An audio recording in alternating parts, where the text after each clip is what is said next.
Okay, welcome to video course number 2. I will talk about close and reverse. Okay, what is a close and reverse? Let's identify a few of them. So a close and reverse is a candle and that moves, that doesn't retrace. So you can see here when our bullish candle, okay, closed, our second candle that followed it did not move higher.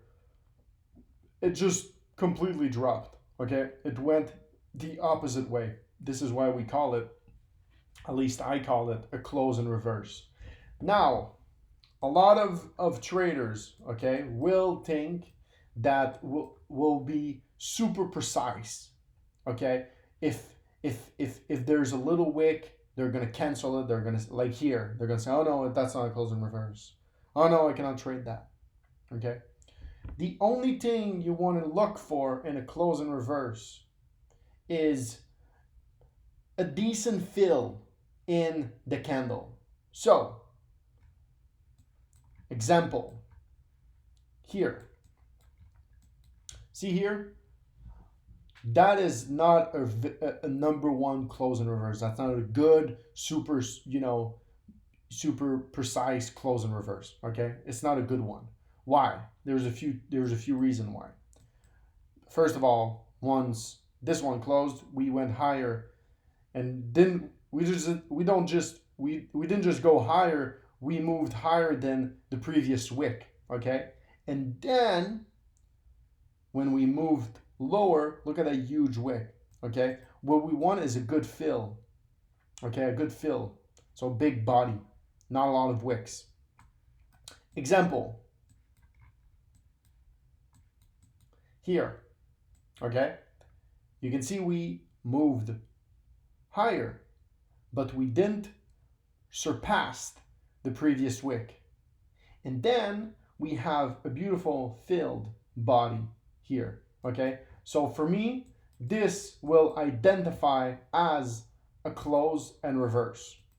And what I'll do is, this is, if I have a perfect close and reverse here, and then a beautiful full body, okay, fully filled body candle, then that will be like the top, the best close and reverse I could be looking for, basically.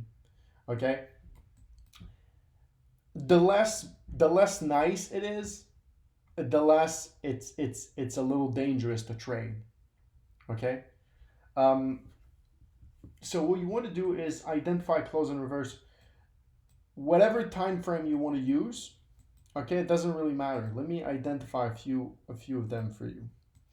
Okay, this right here will not be considered a close and reverse, but again can be considered an area, a key level. Call it whatever you want. Why?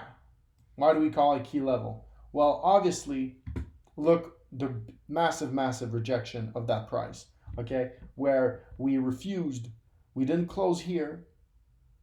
We didn't close. We refused to close higher than the previous body.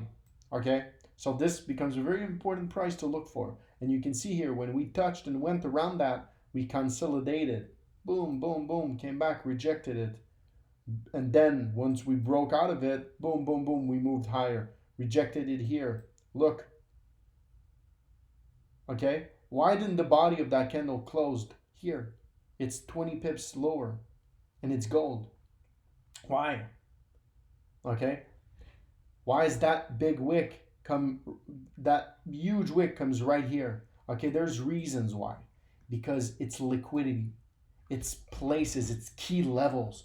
You don't need anything else. Okay, so this is a very, very important thing for you to do. Okay, identify close and reverse. Okay, so just go in the past, and then identify nice close and reverse. And then what you'll do, okay, is study. There's a lot more to identify here, but I'll let you do that yourself.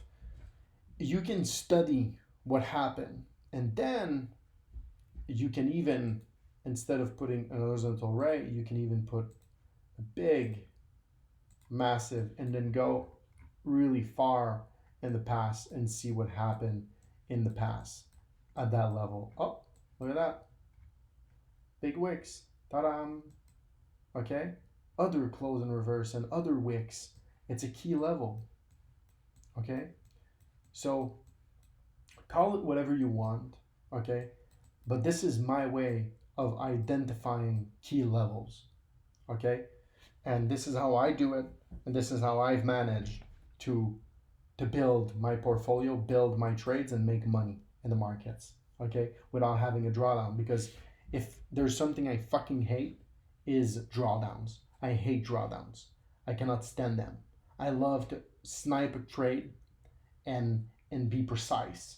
Okay, precision is my whole thing. Okay, I'm not saying it's good. I'm not saying it's bad. I don't know, but that's how I trade. Okay, everyone has a different personality. So identify close and reverse, and then go in the past. Remember, every opposite candle can be considered a close and reverse if you want to. Okay, a key level. But the bigger the impulsion and the bigger the body is, the better it is. So that's it for course number 2. In the next course, we will talk about how exactly do we put trend lines. How do we use trend lines? I know a lot of you guys, you know trend line, 61.8 trend line. I'll explain to you how do we use trend lines and how do we use breakouts of trend lines to actually buy or sell. So a lot of traders are gonna, when a trend line breaks, they're gonna short or buy, whatever. The way we're gonna use it to identify fake outs and get in trades much more before everyone else. So tune in on the next course. Peace.